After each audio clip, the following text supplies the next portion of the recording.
In the first module, we're going to be discussing about your feminine energy and how tapping into our feminine energy gives us the power to actually manifest faster and quicker and more effortlessly.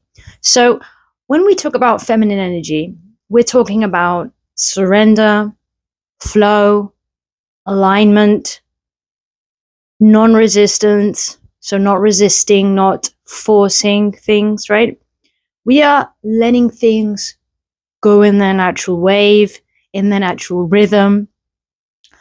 That's the difference between feminine energy. Now, a misconception that a lot of us take sometimes about feminine energy is actually, my cat wants to join, is actually that being feminine is being weak. And it is absolutely not that. And it took me a long time to understand that feminine energy is actually a strength. So a common misconception by society is that if you're in your feminine, you're weak, you're passive, you can't get stuff done. And it's absolutely not any of that. When we say surrender, it actually takes a lot of strength to surrender to something when you think about it and release the need to control.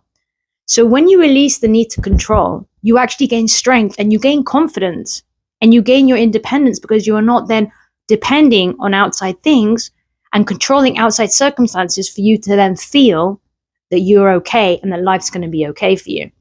So when we speak about feminine energy, it's actually taking the strength in your feminine power and realizing that that is where your magic lies.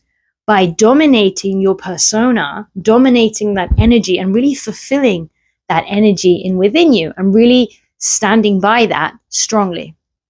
So that is when we talk about feminine energy and the magnetism of feminine energy.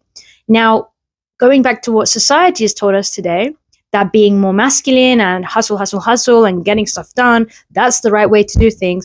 That is not the way women are actually designed to function. And that doesn't mean that we are less than men. This actually is a power that we have because in nature, I don't know if any of you watch these nature documentaries, you can see that fish go out into the sea, right? And a woman fish will go around, or woman crab, and there'll be all men crab around waiting for the woman to come, and they'll start doing a dance. They'll either get their big claw out and do a funny dance, or the male fish will do this sort of popping out of the cave dance, right? To get the attention of the female fish or the female crab to bring her to them, right? To make her take notice of them. So it's not the actual woman that goes after them. It's the men that draw the attention from the woman and the woman chooses. So the woman is very magnetic. The woman is always attracting, right? And that's how we manifest. And that's why I wanted to make this course to really help everyone understand that being a feminine, energetic woman is a power. It is not it's not being weak. So that's the difference between the masculine and the feminine. So the feminine is surrender, is flow, is actually holding her power in her energetic field, right? And letting things be attracted to her. And the masculine energy is hustle, go, go, go, tick, tick, tick, right? And we are not made like that. Now, in the next modules, we'll also go into the period cycle, how our period cycle really has an effect on us and how we can actually use that to our power, not to our weakness, right? So that's the first lesson on this module. I hope you enjoyed it and stay tuned for the next lesson.